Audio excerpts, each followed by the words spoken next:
पिछले पार्ट में हमने देखा था कि थर्ड एल्डर के आने के बाद चेन और थर्ड एल्डर की फाइट होती है क्योंकि वो शैडो गर्ल को पकड़ना चाहते थे, लेकिन वो उसे टच भी नहीं कर पाते और हार जाते हैं। फिर हमने देखा था कि वहाँ पर कुनलुन माउंटेन के हेड आते हैं और कहते हैं कि मैं तुम्हारा कितने टाइम से इंतजार कर रहा था क्योंकि मुझे तुम्हारे आने की खबर पहले से ही थी, स्पेस गॉड। अब इस पार्ट को स्टार्ट करने से पहले आप सभी से रिक्वेस्ट है कि वीडियो को बिल्कुल एंड तक देखना, जिससे कि आपको ये पार्ट पूरी तरीके से समझ आ सके।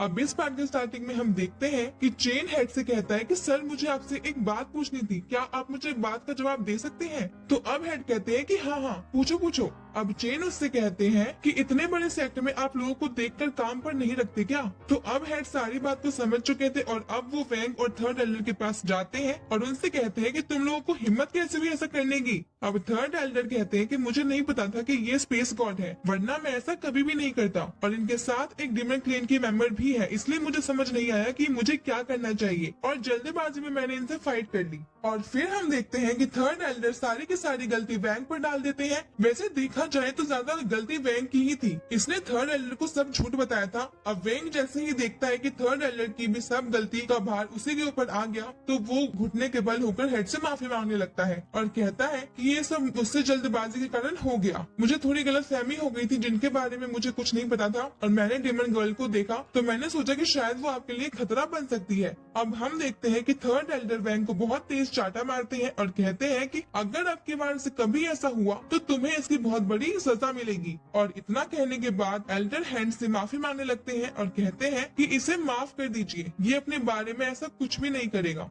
फिर हम देखते हैं कि चेन ताली बजाने लगता है और कहता है कि ये तो बहुत अच्छा तरीका है, पहले दोनों गलती करो और फिर एक दूसरे पर इल्जाम लगाकर एक दूसरे के लिए माफी मांग लो, जिससे कि तुम्हारी गलती होकर भी ऐसा लगे कि तुम्हारी गलती है ही नहीं। अब थर्ड एल्डर चेन से बड़ी ही रिस्पेक्ट के साथ कहते हैं कि नहीं नहीं स्पेस गॉड, आपको कोई गलत फहमी हो रही है, मेरा ये मतलब नहीं था। अब एल्डर सब गर्ल से कहते हैं कि मैंने तो किसी को चोट नहीं पहुंचाई, आप ही मास्टर को बताओ कि क्या मैंने आपको चोट पहुंचाई है? तो फिर शियाओ से कहती है कि नहीं नहीं, अगर तुम चोट पहुंचा देते तो ना जाने तुम्हारा क्या हाल होता। अब वेंग शियाओ से कहता है कि मेरा मतलब ये नहीं था।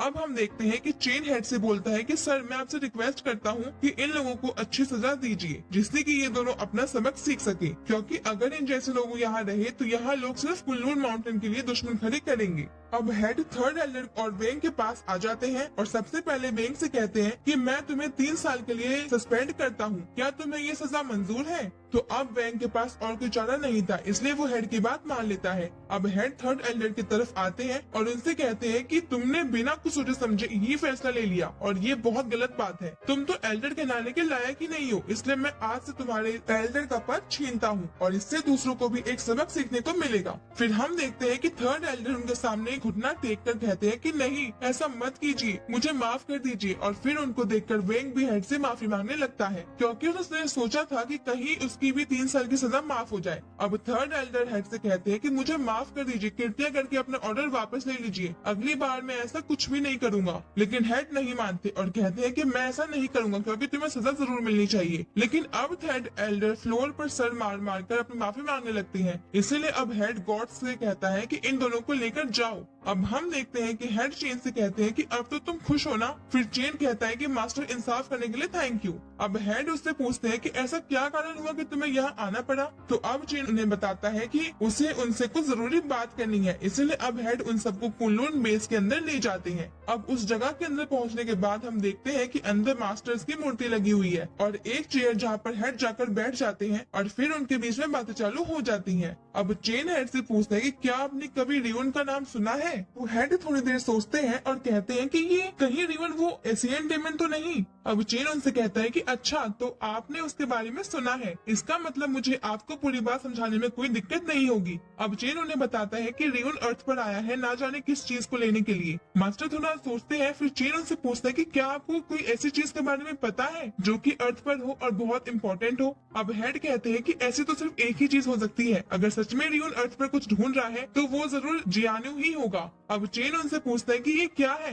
तो वो बताते हैं कि कुनलुन माउंटेन ही सिर्फ एक ऐसी जगह है जहाँ पर 7 यूनिवर्स मिलते हैं, क्योंकि इस जगह पर कहीं जियानु छिपा हुआ है। अब चेन उनसे कहते हैं कि क्या आप मुझे बता सकते हैं कि वो जियानु कहाँ पर है? ये सुनकर हेड कहते हैं कि नहीं मुझे माफ कर दो, ये बात हम किसी को नहीं बता सकते, लेकिन देखो तुम चिंता मत करो, वो चीज यहीं पर इस तरह से छिपी हुई है कि किसी को भी नहीं मिल सकती। अब चेन हेड से कहता है कि क्या मैं आपसे एक रिक्वेस्ट कर सकता हूँ? तो हेड कहते हैं कि हाँ हाँ कहो, क्या बात है? अब चेन उनसे कहता है कि क्या हम कुछ दिन के लिए यहीं रुक सकते हैं? और अब हेड मानेंगे कि नहीं, ये तो हमें अगले पार्ट में ही पता चलेगा, क्योंकि ये पार्ट तो यही खत्म हो जाता है। लेकिन अगले पार्ट के आने से पहले इस पार्ट को शेयर जरूर कर देना, और शायद अभी तक आपने लाइक भी नहीं किया है तो वो भी कर देना। वैसे अगर आप यहाँ तक भी रुक गए हो तो आपका बहुत बहुत थैंक यू।